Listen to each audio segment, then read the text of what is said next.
In this podcast summary, Peterson and Maajid Nawaz discuss the importance of free speech, particularly in the context of modern society. They argue that free speech is a fundamental right that is necessary for the functioning of a healthy society. They also discuss the dangers of censorship and how it can lead to the suppression of ideas, particularly those that challenge the prevailing narrative. One example Peterson and Nawaz provide about free speech being threatened is the cancel culture phenomenon, where individuals and organizations are ostracized or boycotted for expressing views that are considered offensive or controversial. Another example is the rise of identity politics, where individuals are defined by their race, gender, or other characteristics, leading to a suppression of ideas that challenge these identities. They also discuss the importance of allowing dissenting voices to be heard, even if they are unpopular or controversial. They argue that this is particularly important in the context of political discourse, where different views must be considered in order to arrive at a consensus. They point to historical examples, such as the civil rights movement and the struggle against apartheid, where dissenting voices played a critical role in bringing about change. Peterson and Nawaz emphasize that free speech is not only important for individuals but also for society as a whole. They argue that free speech encourages innovation and progress, allowing individuals to express their ideas and challenge the status quo. They also point out that free speech is a key component of democracy, allowing individuals to voice their opinions and hold their leaders accountable. Peterson and Maajid Nawaz also talk about intersectionality and identity politics, two concepts that have become increasingly prominent in recent years. They define intersectionality as the interconnectedness of different forms of oppression and discrimination, such as racism, sexism, and homophobia. They argue that while intersectionality can be a useful tool for understanding the complexity of oppression, it has been co-opted by identity politics, leading to the creation of new forms of division and oppression. One example they provide is the way in which intersectionality and identity politics have led to the creation of safe spaces on college campuses, where individuals can retreat from ideas that challenge their worldview. They argue that this trend is harmful to both individuals and society as a whole, as it creates an echo chamber and hinders meaningful discourse. Peterson and Nawaz also discuss how identity politics can lead to a suppression of individuality and a reduction of individuals to their group identities. They say that this can be particularly harmful for individuals who do not fit neatly into predefined categories, leading to a sense of alienation and disconnection. They also explore how identity politics can lead to a lack of personal responsibility, as individuals are encouraged to blame their circumstances on their identity rather than taking ownership of their own choices and actions. They point to the dangers of this trend, particularly in the context of political discourse, where personal responsibility is essential for democracy to function effectively. Peterson and Maajid Nawaz discuss the differences between Islam and Islamism. They define Islam as a religion with a rich history and diverse interpretations, while Islamism is a political ideology that seeks to impose a particular interpretation of Islam on society.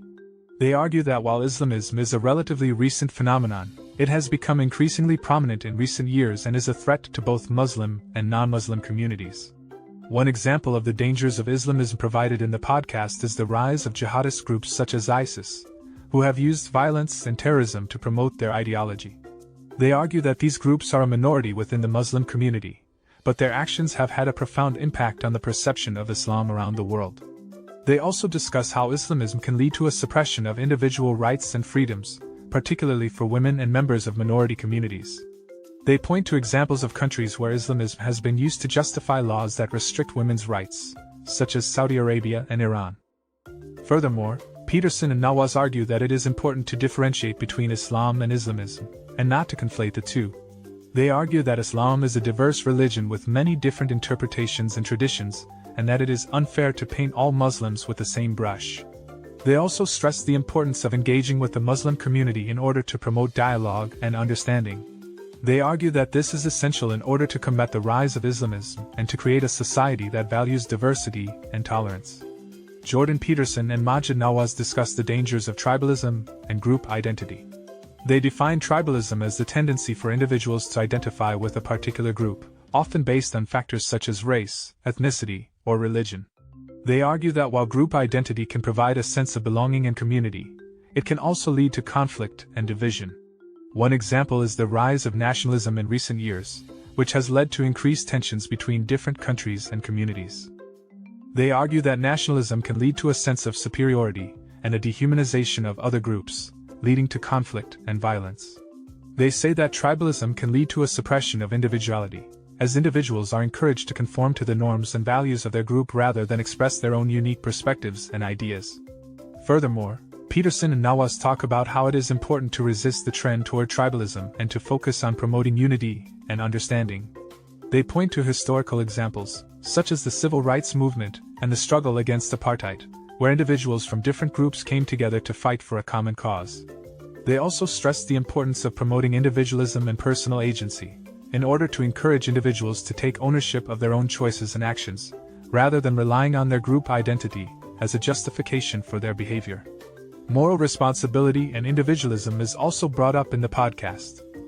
They argue that moral responsibility is essential for individuals to take ownership of their choices and actions, and that individualism is necessary for a healthy society that values diversity and personal agency. An important example of responsibility is the way in which individuals are often encouraged to blame their circumstances on external factors, rather than taking ownership of their choices and actions. They argue that this can lead to a lack of personal agency and a sense of helplessness. They also discuss how moral responsibility is essential for democracy to function effectively. They say that individuals must take responsibility for their choices and actions in order to hold their leaders accountable and to make informed decisions about political issues. They also bring up that individualism is essential for a healthy society, as it encourages individuals to express their unique perspectives and ideas. They point to historical examples, such as the Renaissance and the Enlightenment, where individualism played a critical role in promoting innovation and progress. They also say there are dangers to collectivism, where individuals are defined by their group identity rather than their individuality. They argue that this can lead to a suppression of individuality and a reduction of individuals to their group identity. In conclusion, Jordan Peterson and Maajid Nawaz cover a wide range of important topics in their podcast, including free speech, intersectionality and identity politics, Islam and Islamism, tribalism and group identity, and moral responsibility and individualism. They stress the importance of promoting unity and understanding while cautioning against the dangers of censorship, cancel culture, and group identity. Check out the full podcast by clicking the link in the description below. Make sure to like, comment, and subscribe for more content like this. Thank you for listening to this podcast summary episode of the Pod Slice.